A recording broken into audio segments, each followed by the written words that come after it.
Bonjour, je suis Frédéric et voici Marie. Nous vous avons concocté une formation de formateur sur 3 jours en présentiel à Nantes, accompagnée d'un e-learning. Vous voulez savoir comment c'est arrivé? On vous raconte tout.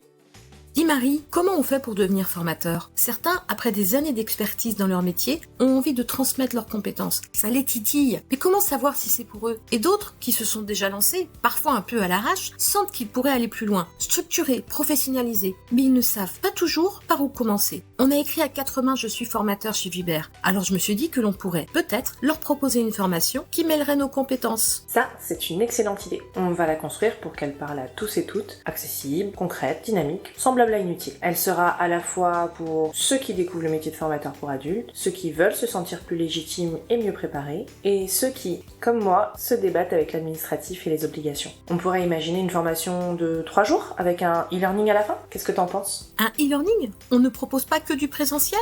Tu sais que je suis une aficionados du présentiel, mais je pense qu'il est important de leur faire découvrir que l'on peut aussi faire un bon distanciel. Dans le module 1, on poserait les fondations. C'est quoi un formateur pour adultes? Quelles sont les postures à adopter? Quelles sont les compétences de base? Ah oui, c'est la partie où l'on apprend à structurer un scénario pédagogique. C'est ça. Dans le module 2, on rentre dans le cœur du métier. Comment concevoir une formation efficace, engageante, bien structurée. On parle de méthode, d'objectifs, de déroulé pédagogique. Et là, on attaque l'animation, la ludopédagogie, la signature pédagogique. Comme c'est toi, la pro de la ludopédagogie, ils vont se régaler. J'espère bien. Le module 3, c'est celui où on apprend à s'adapter à un groupe, gérer l'énergie d'un collectif, les coups de fatigue, les agacements et aussi les fameux casse-pieds en formation, auxquels on est confronté un jour ou l'autre. Ah, comme moi qui te coupe toujours la parole?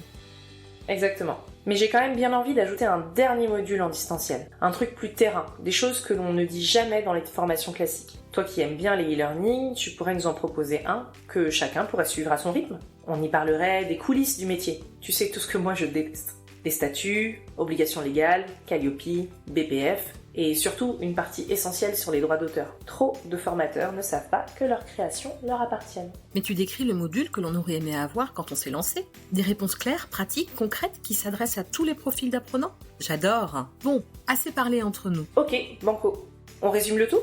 La formation de formateur des plumes, c'est 4 modules, 3 journées en présentiel et un e-learning final à ton rythme. Un parcours pour vous aider à y voir plus clair, à gagner en confiance et en compétence. Et si tu veux savoir si ce métier est fait pour toi, ou si tu veux franchir un cap et te sentir plus solide dans ta pratique, tu peux t'inscrire dès maintenant.